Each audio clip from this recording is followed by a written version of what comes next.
Can you explain why it has to create a bottom wick?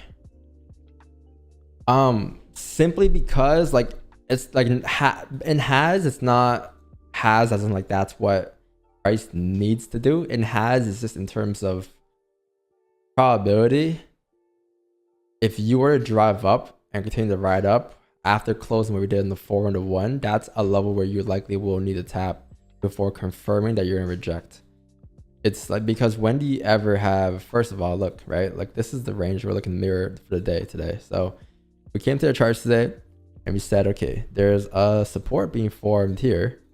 And there's also a resistance being formed here. This right here is, I'll say, in the middle of the range. Wait, it's gonna be a little lower. It's gonna be down here, 5-7, right? This right here is in the middle of the overall range because you're breaking back into this range. That's one thing you gotta understand. You're breaking back into that range. You're looking to mirror this move up.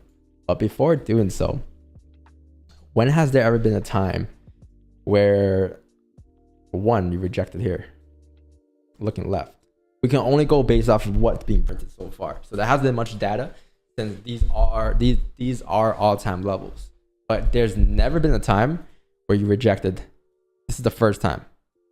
Like you're looking at this and you could say this, but these were different. This was a bullish situation, a bearish range coming down. You're looking for the same mirror coming up. So when have you ever pushed up here and rejected there? Never.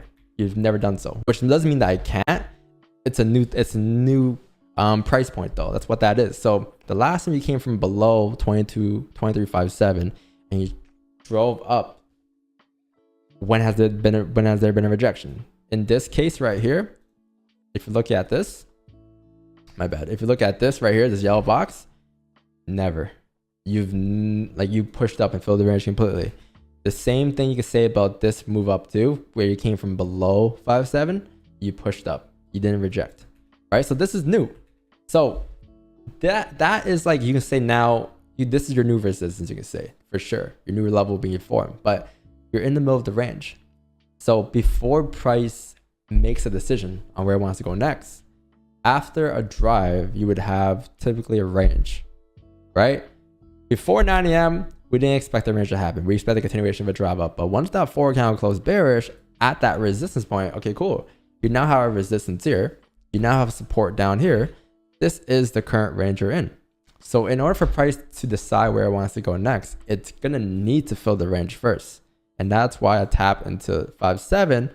After you tap 5.7, if you end up closing back above 7.2, okay, cool. That's going to be completely fine. Because then you fill the range up and you don't need to worry about that anymore. You can just say, okay, closure above here. You've already tapped the zone. You're good to go up. Right? You can also say this is support being formed. But that level will need to be filled first. Same thing as to the daily candle yesterday. The one thing we said yesterday was it has a tap into 3.8. 3.8 was the minimum requirement. Why?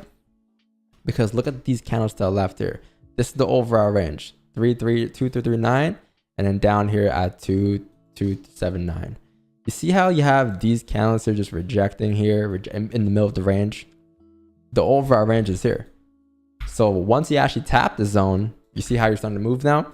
Same thing goes with gold, right? The moment you tap that 3.9 by the looks of it, or 5.7, you will likely start to move. And you can push back into the range. That will be the move, but like you won't be breaking out of this range until you tap to that zone. Does that make sense? So that's why you need to see a tap before deciding on where price needs to go next. But that need isn't a confirmation to take sells down. That need is a confirmation for if you come down, tap that zone, you flip bullish. Perfect. That's your overall confirmation as to why price should drive up now. But that it doesn't mean you take sells coming down towards 5.7. And it doesn't mean as well taking sells down is wrong. But in terms of the overall direction on price, to see that shift, you would need to tap into that level for shifting. I'm sure you guys got sells here down. I was looking for sells down from 6.4 to down here at some point too. But then you couldn't get the sells down because the 30-minute candle closed no bottom wick earlier, right? And that was the position that we're looking to grab. So we couldn't grab that. So this is it. This is the last straw. So if you get a tap to 5-7 within 6 minutes here and flip bullish, then that'll be it for us. But I don't think it's gonna happen. I think this 1 hour count is gonna close bearish here below.